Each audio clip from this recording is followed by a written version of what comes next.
नमस्कार साथियों, आप हैं गणिता। चर्चे के मोहताज नहीं है। आइए आज हम बातचीत करते हैं। तो आज आपका मीटिंग था गुरुआ में, किस विषय पे आज मीटिंग था सर?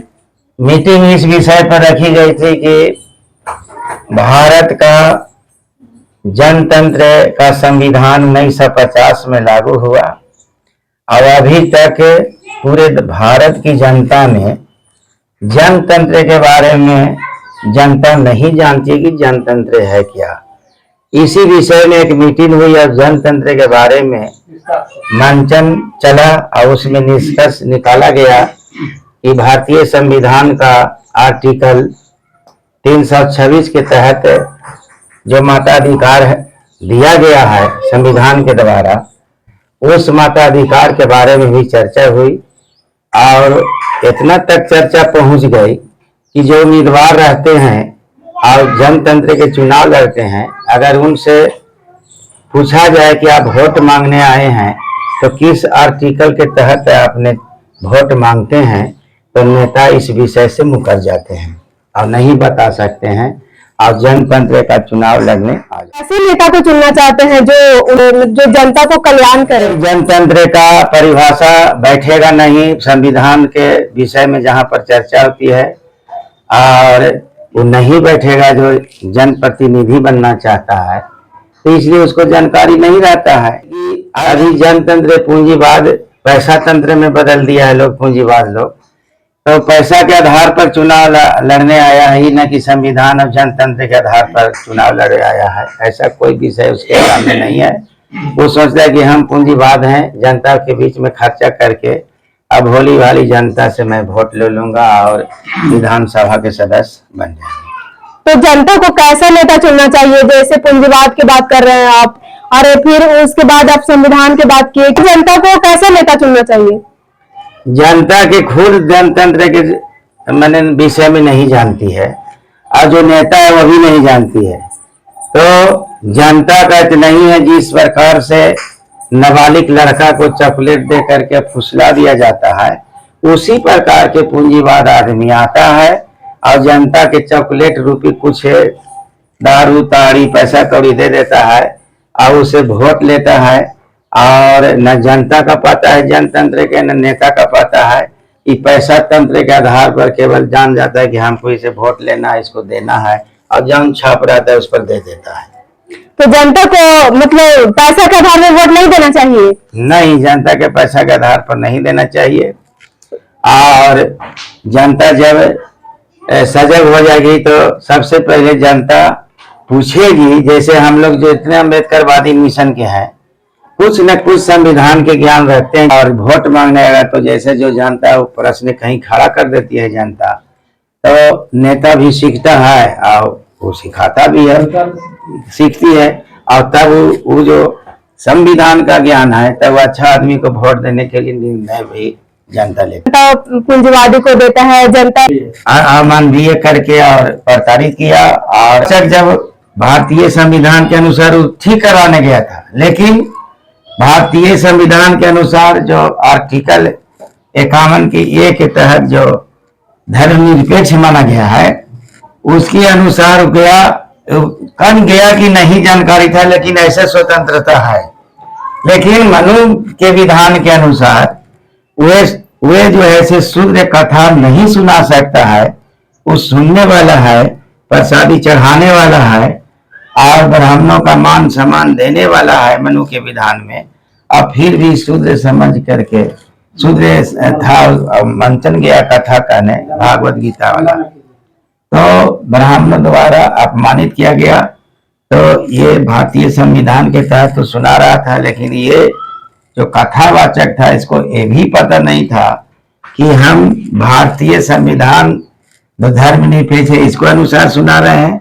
अभी तो पता नहीं उसको है कि हम मनु का विधान के अनुसार सुधरे हैं।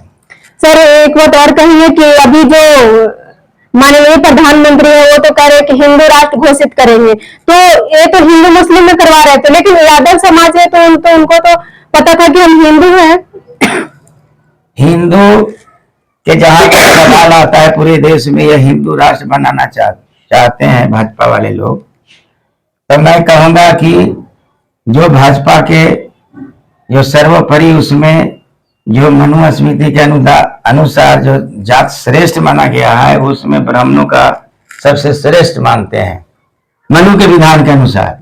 अब भारतीय संविधान के अनुसार सब जनता बराबर है, तो मनु के विधान के अनुसार जब श्रेष्ठ मानते हैं, तो सबसे पहले जो हिंदू का नारा देने वाले हैं, हिंदू के नारा को हलाफने वाले हैं, 1919 में अपने को हिंदू कहा और कह करके और जो ऐसे कि नारा को हलाफने लगा। कहने की मजबूरी क्या था कि 1917 में आपका इंग्लैंड में जो यहाँ शासन कर रहा था, वहां जो ऐसे कि मताधिकार लागू किया, तो भारत के जो सवर्ण जाति मनु के विधान के अनुसार वर्चस्व बनाए हुए थे, तो लगा कि यहाँ भी जनतंत्र लागू हो जाएगा, मताधिकार।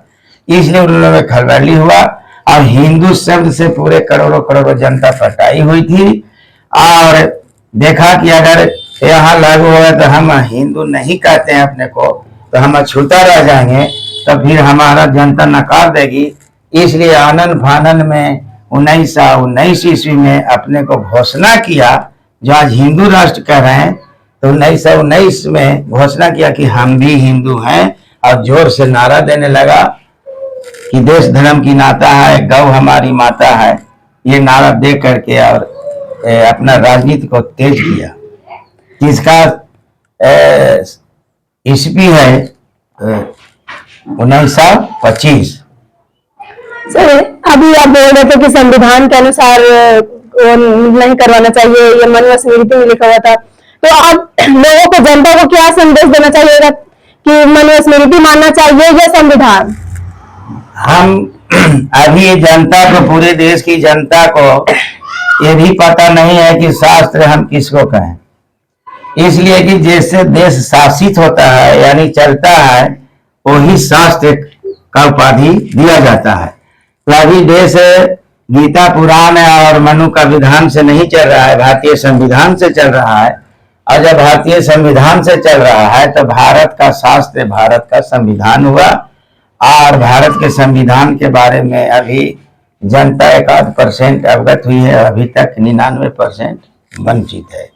मतलब यादव समाज को क्या संदेश देना चाहते हैं आप, जो वो कथावाचक करवाए तो उनको फिर से जाना चाहिए, क्योंकि एक तो घटना घट गई है और ऐसे बहुत ज्यादा घटना घटी है, वो नया घटना नहीं है, लेकिन अब क्या कहना चाहिएगा यादव समाज को? यादव समाज का जो जनगणना हुआ या अभी जनगणना बिहार में भी हुआ, यस सर, उसके अनुसार 100 में 14% यादवों की संख्या है। यस सर, तो यादवों की संख्या है, और 3.5% वाला यादव को ब्राह्मणी के मुंह से और चोटी बाल छिलाया गया और अपमानित किया गया। तो ये जो 14% के यादव समाज है, तो ये राजनीति अखंडे खड़ा कर दिया। कभी नहीं कहा कि जो तुम्हारा अधिकार नहीं था शूद्रों का कथा कहने, तो तुम कथा कहने क्यों गया था? अगर कथा कहने गया था तो फिर तू अपमानित हुआ, तो ये अपने को शूद्र अभी भी समझो, और ब्राह्मणवाद को नकारना चाहिए, स्वीकारना नहीं चाहिए।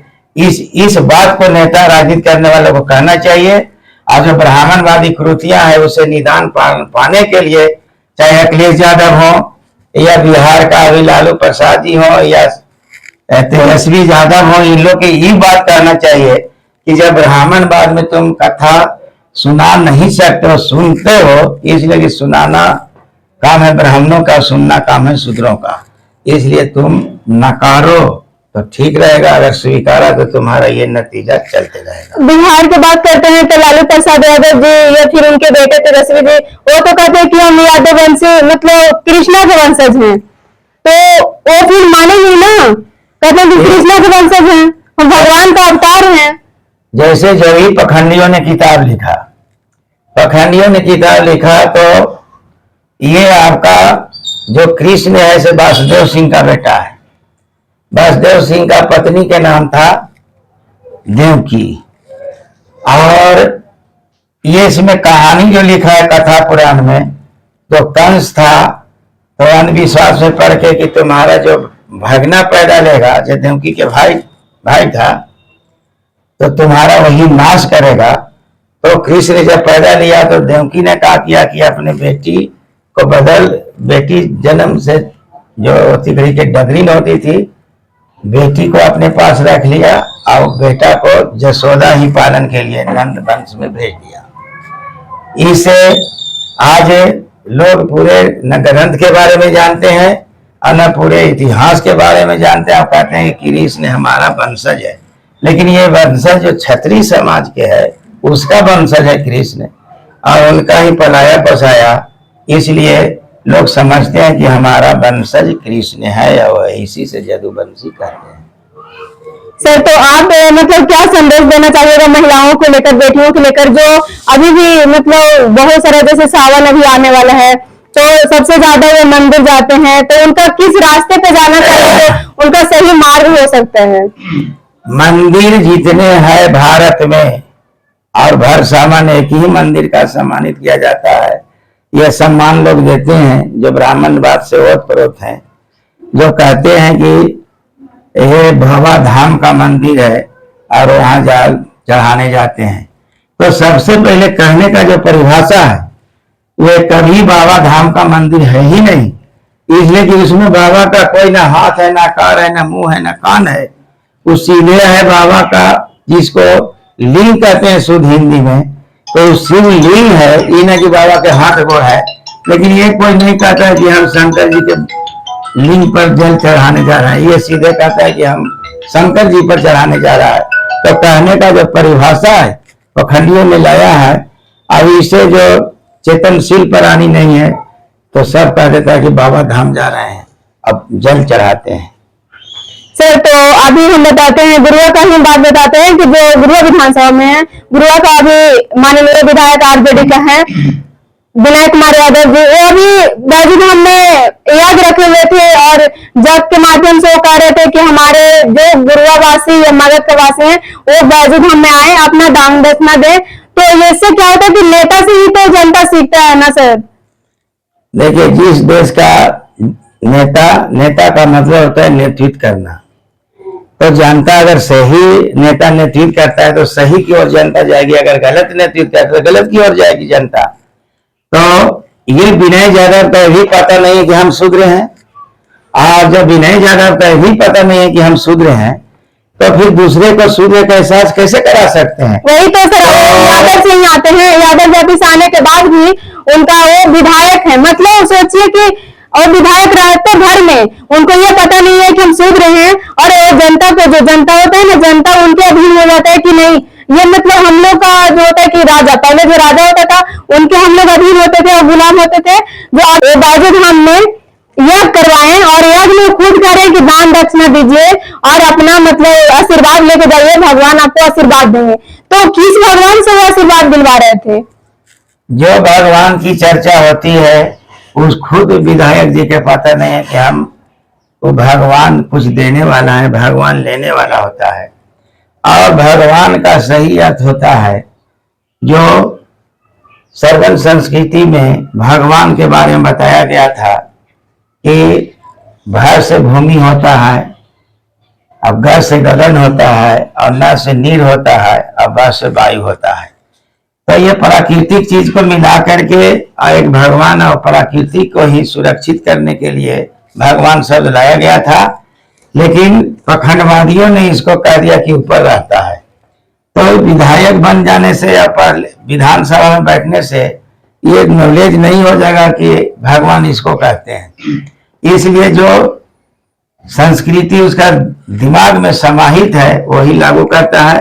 अब ऐसा ये एटावा वाला घटना घटी है, उस पर उनका कोई बयान नहीं। उनको कहना चाहिए था कि जब हम लोग शूद्र हैं और कथा सुनाने लायक नहीं है तो आज के डेट से कोई ज्यादा कथा न सुनेगा न सुनाएगा। और ऐसा बेविचार ब्राह्मणों की जो वादी कहते हैं, जो ब्राह्मणों का द्वारा लाया गया है, उस विचार को हम लोग नकारे, स्वीकारे नहीं। इस बात को नेता लोग के बोलना चाहिए था, लेकिन नेता लोग इस बात को नहीं बोल करके और सम्मानित करते हैं। इसे साबित होता है कि नेता को भी एहसास नहीं है कि मनु के विधान के अनुसार हम लोग शूद्र हैं। तो आपको संविधान मानना चाहिए और सही मार्ग पे जाना चाहिए। जो हम लोग मंदिर जाते हैं उसे स्कूल की रास्ता पकड़े। धन्यवाद। आप